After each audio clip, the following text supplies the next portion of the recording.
Until recently, the Final Fantasy series hasn't really been known for spin-offs. Final Fantasy X was the first entry in the series to get a direct follow-up with the glamtastic Final Fantasy X-2.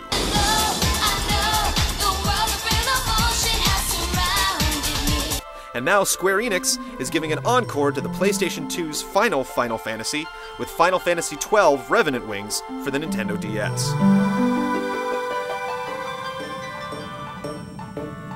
Vaughn and his crew of Sky Pirates return for the all-new adventure.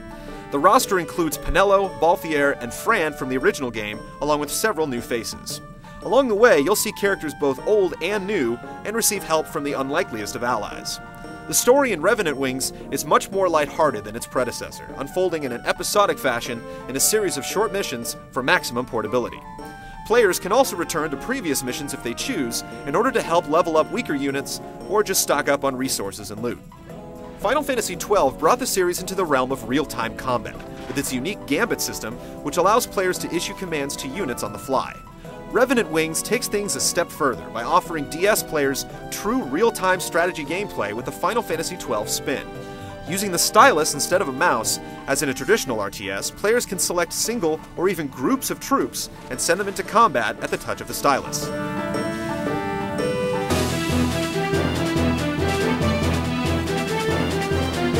Battles are waged on both small and large battlefields without any grids to worry about. Characters can roam around freely, securing spawn points and mining resources used to create your own weapons and items. Each fight has its own winning and losing conditions, which will determine your goals in battle. Some battles find you defending respawn crystals from enemy troops, while others require you to take down a gigantic boss or just reach a certain spot on the map without losing your main characters. Luckily, the controls are solid. You can switch between the battle and the battlefield map on your main screen using the shoulder buttons, and then use the stylus to fly to a specific spot on the map quickly.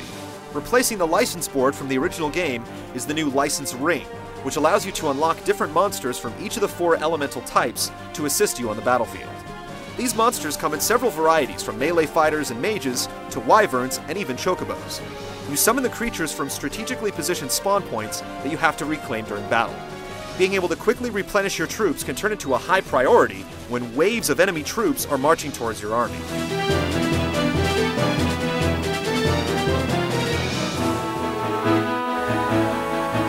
The art style, gameplay, and chapter-by-chapter story progression in the game may remind fans of Square's classic strategy RPG Final Fantasy Tactics, making use of animated 2D sprites for the characters on detailed 3D maps seen from an overhead perspective. Unlike Tactics, however, battles are fought in real time and there's no pause feature, making these fights all the more urgent. With its attractive art style and some slick touchscreen controls, Final Fantasy XII Revenant Wings takes some of the best elements from its predecessor and combines them with some solid RTS gameplay coated in a sugary Final Fantasy frosting. We'll be back with a full review as soon as the game reaches our shores.